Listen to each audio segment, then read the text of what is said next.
O'qituvchining jamiyatda tutgan o'rni. Reja. Birinchisi, o'qituvchining jamiyatdagi tarbiyaviy roli.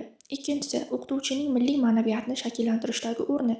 Uchinchi reja, o'qituvchining mintaqaviy va mahalliy jamiyat rivojiga hissa qo'shishi. O'qituvchining jamiyatdagi tarbiyaviy roli shaxsiy axloq-odob va milliy ma'naviy qadriyatlarni shakllantirish, fuqarolik mas'uliyatini singdirish, ijtimoiy-madaniy an'analarni uzatish, mehnatsevarlik va hamkorlik ruhini rivojlantirishdan iborat.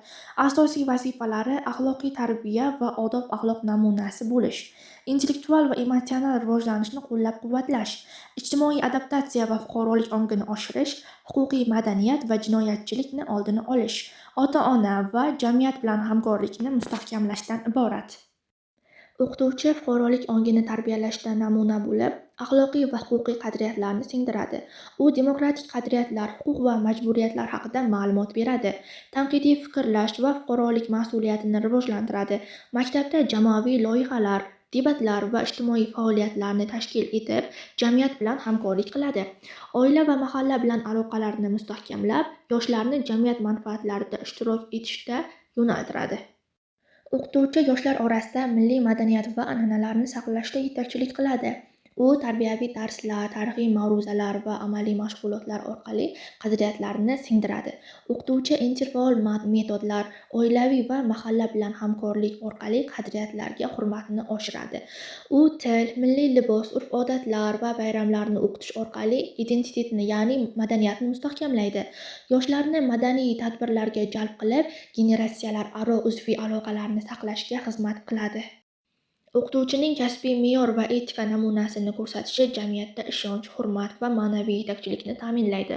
U adolat, tenglik va talabalar huquqlarini himoya qiladi, professional mas'uliyatni oqlaydi, doimiy ta'lim va o'zini takomillashtirishga intiladi. Bunday xulq-ish g'oya asosida, ya'ni namunaviy xatti-harakat, axloqiy qarorlar va hamkorlik orqali jamoaviy o'zgarishlarni rag'batlantiradi. Quyida yana o'qituvchining 5 ta asosiy vazifalariga to'xtalib o'tamiz. Birinchisi, oilalar bilan doimiy kommunikatsiya o'rnatish, ya'ni yig'ilishlar, telefon va elektron pochta orqali aloqalar o'rnatish. Ikkinchisi, ota-onalarni ta'lim va tarbiya jarayoniga jalb etish uchun maslahatlar va treninglar tashkil etish. Uchinchisi, o'quv yutuqlari va tarbiya masalalari bo'yicha muntazam hisobot va qayta aloqa taqdim etish. To'rtinchisi, oilaviy muammolarni aniqlab, ijtimoiy va psixologik yordamga yo'naltirish. Beshinchisi esa uy va maktabdagi tarbiyaviy usullarni muvofiqlashtirishdan iborat. O'qituvchi mehnat bozoriga tayyorlovda kasbiy va umumiy kompetensiyalarni shakllantiradi. U mashg'ulotlarda 21-asr malakalarini, raqamli kompetensiyalarni, muammolarni hal qilish va muloqot ko'nikmalarini o'rgatadi. O'qituvchi mehnat bozori talablari bilan o'quv dasturlarini moslashtiradi, ish beruvchilar bilan hamkorlikni yo'lga qo'yadi, stajirovka va amaliyotlarni tashkil etadi. U kasbiy rivojlantirish, martaba maslahatlari, tadbirkorlikni rag'batlantirish va doimiy kasbiy rivojlanishni ta'minlaydi. O'qituvchining jamiyatda tutgan o'rni ulkan va beqiyosdir. Har bir kasb egalarini o'qituvchi yetishtiradi, ya'ni o'qituvchi ta'lim-tarbiya beradi. Shunday ekan, o'qituvchi haqida qancha gapirsak ham oz. Bugungi videorolikimiz shulardan iborat edi. E'tiboringiz uchun rahmat.